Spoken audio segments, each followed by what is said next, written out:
Hey, welcome back to Find and Fix 'em Race 'em. Finally got to do a little bit of work on the old Can-Am.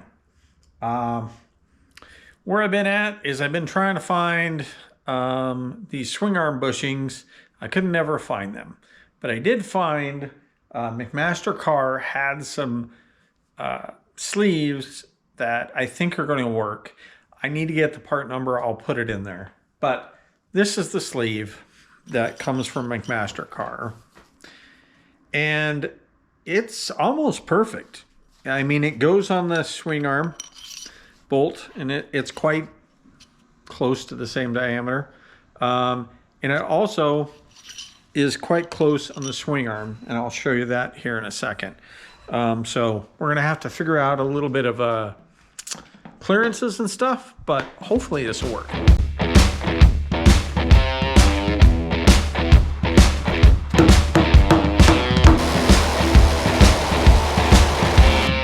Here's the swing arm, here's the sleeve that I got. And as you can see, it goes in pretty well, but it stops about where that, so this, the little spacers that go on the end, like I said before, they were the only thing taking any of the load. And that wore down the inside of this, bushing a little bit, so you can actually feel a little bit of a notch in the bushing. So that area where that is knocked down, this fits absolutely perfect, but it gets a little tight when you start getting past that. So it's actually a very tight fit. Now, normally this bushing I think is designed to turn inside this because that's why it has that that plastic coating on it, but it will actually turn on the axle itself as well. So technically, yes, it would be wearing on the axle a little bit, but I am hopeful that this will keep it from binding, which is the biggest problem I had, is that the swing arm was binding up.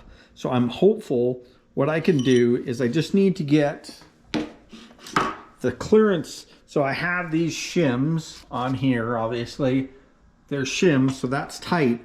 So what I need to do is cut this down to be exactly the right length with the shims that are on there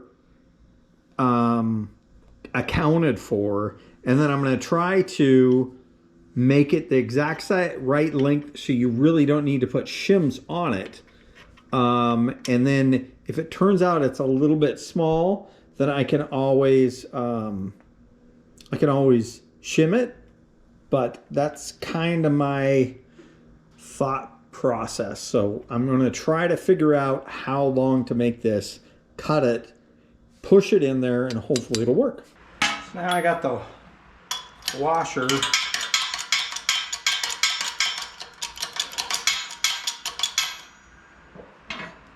from this.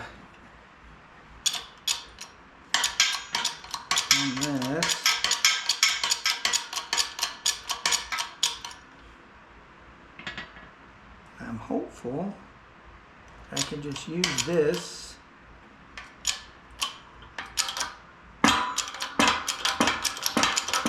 seat it like that.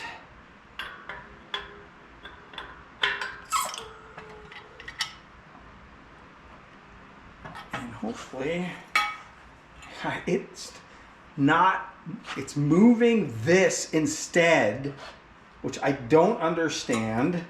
So it's not actually, I don't understand how I have to do this to get this not to do this.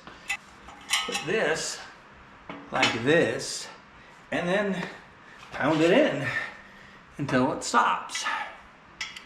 And hopefully that will keep it from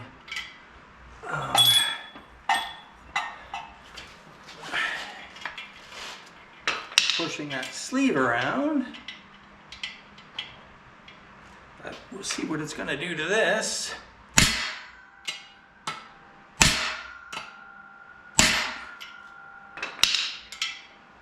It's moving it.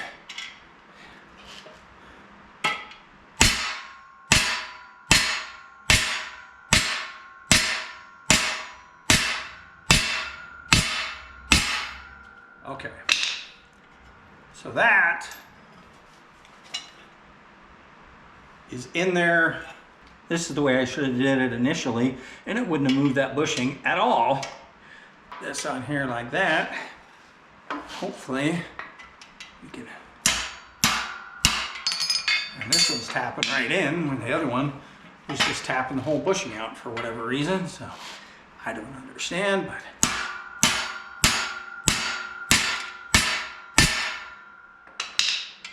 Okay, that's pretty flat. Probably gonna have to do the same thing with this. Just hit it with the hammer and hope we can get it in there. And we can. Okay. And then just take our handy dandy spacer and pound it in.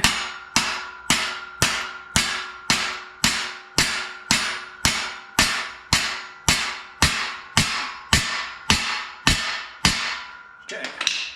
So now we have those bushings in there, and we have these in, and hopefully when I put it back on the bike, it won't freeze up and it'll actually spin and do swing arm things. I guess there's only one way to find out, so let's go put it together. So the sleeves that I got are in. So what we're gonna do now, we're just gonna go no shims, and we're just going to put it together. Wow, why is there such a big gap on that side? I don't know. We're not gonna worry too much about it. Yeah, that one's the same way. Okay, we're gonna put it together and see what it looks like. I may have to move the sleeves around. May have to add bushings. Who knows? I have no clue, because everything is off now because we were, you know. All right.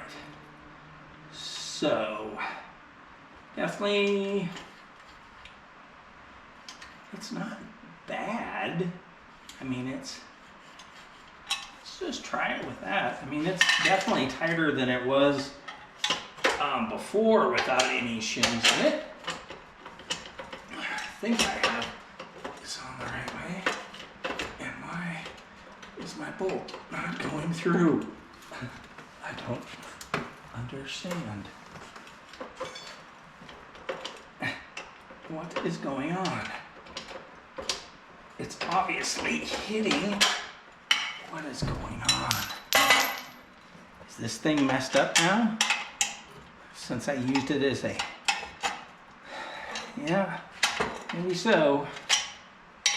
I use this as a driving device. It looks like well, it goes. It's just not perfect. It should go in.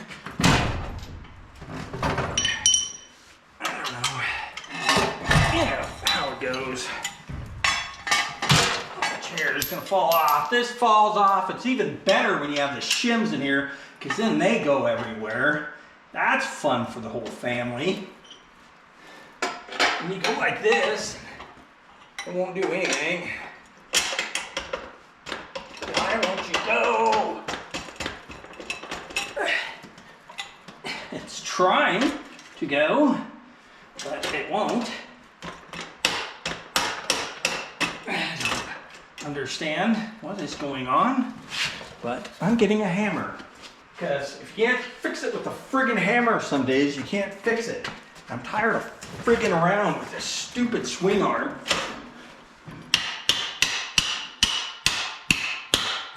I don't understand why it won't go in. What is it hitting?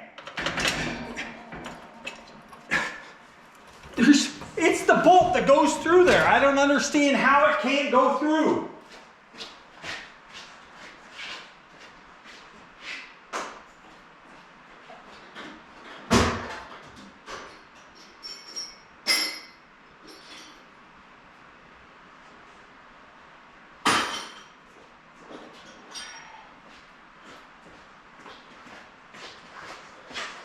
I don't understand.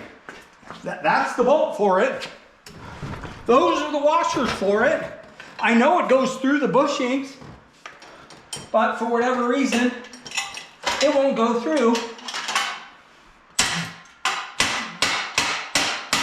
And it's now like jammed in there like no tomorrow. Makes no sense.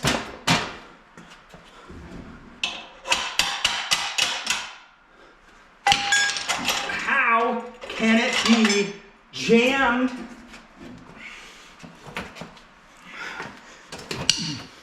Now my punch is stuck in there, which is awesome. Probably ruining the threads. And I still don't understand why it won't go through.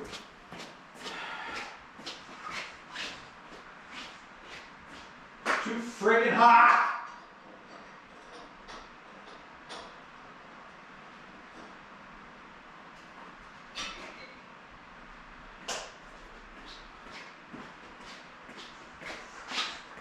Can you please explain to me why this won't go through? Will you go through just outside the bike?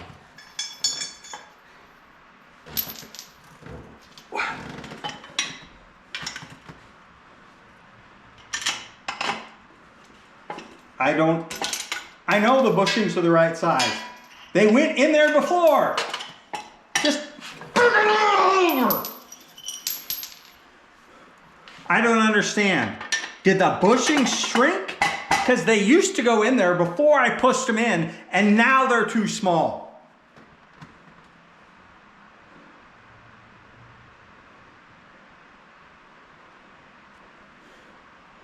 I don't understand.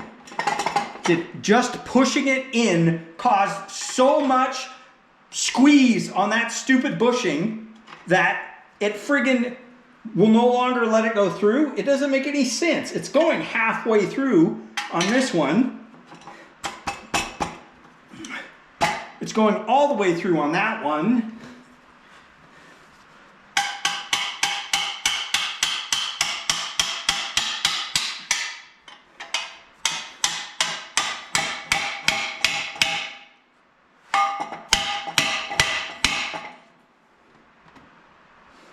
Well, that's not going to work because now it can't friggin' spin because this is solid.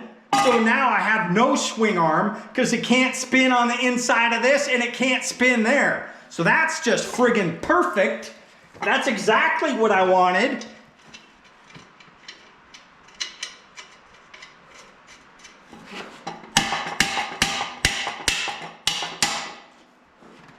I don't understand.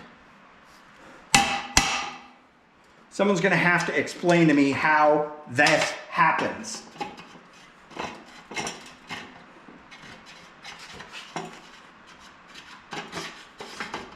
There must be something inside these bushings that got messed up or something. It must be metal or something. I don't understand.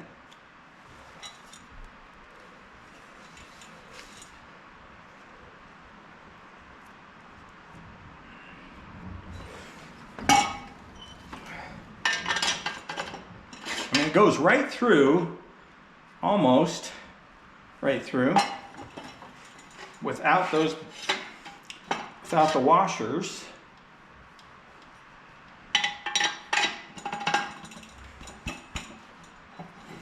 It goes this way, it won't go through at all, which makes no sense to me, but that's what it's doing.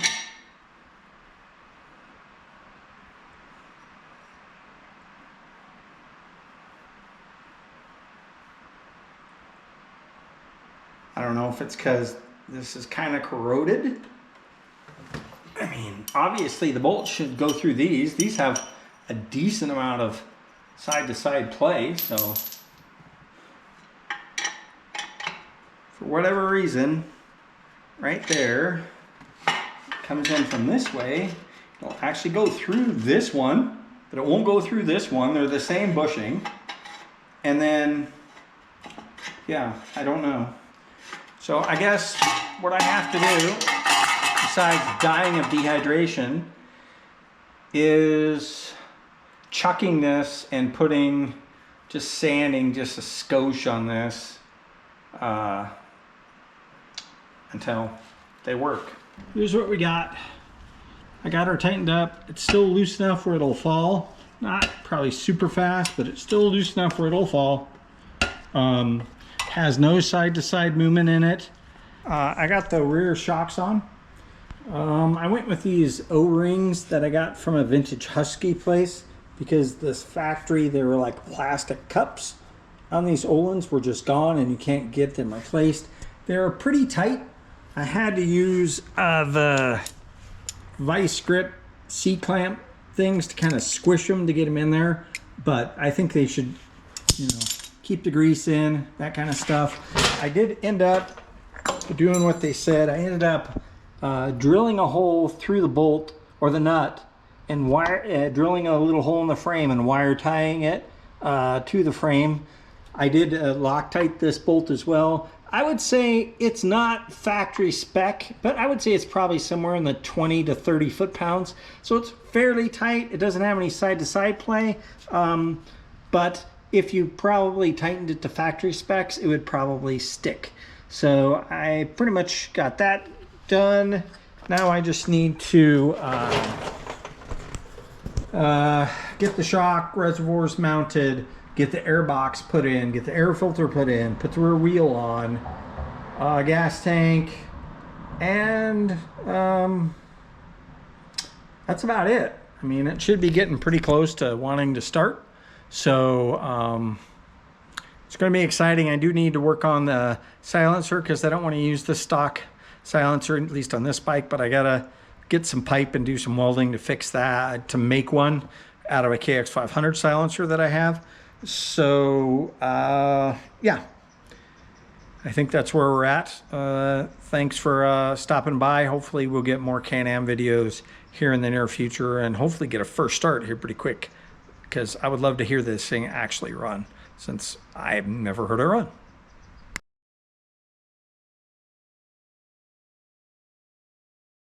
Man, it is hot in here. It's starting to cool off. I mean, in the morning it's super nice, but it's still pretty hot in this garage at 5 o'clock at night. So I'm a sweating, but that's okay.